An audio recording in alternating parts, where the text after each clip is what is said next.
শামুক পিঠা, চিরুনি পিঠা, ঝিনুক পিঠা। হ্যাঁ, এই পিঠার আছে অনেক রকমের নাম, তবে যে নামেই ডাকি না কেন পিঠাটি দেখতে এবং খেতে দুইভাবেই মাশাআল্লাহ।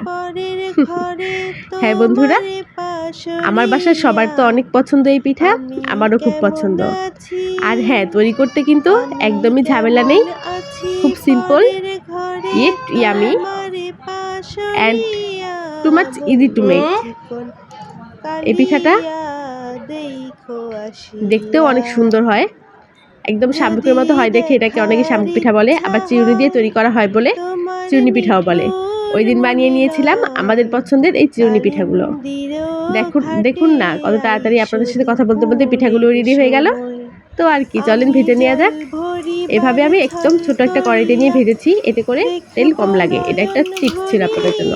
আপনারা বাসায় পিঠা তৈরি করে খাবেন আর এনজয় করবেন।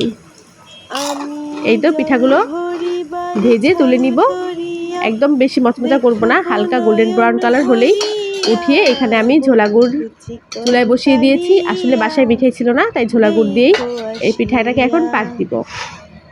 এই তো পিঠা পাক দেওয়া শেষ। পিঠা পাক দেওয়ার আগেই ভাজার সময় আমার মেয়ে অর্ধেক পিঠা খেয়ে ফেলছে এবং আমিও।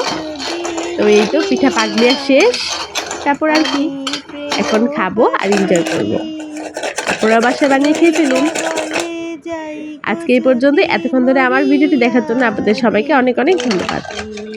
সবাই ভালো থাকবেন, সুস্থ থাকবেন। আল্লাহ হাফেজ।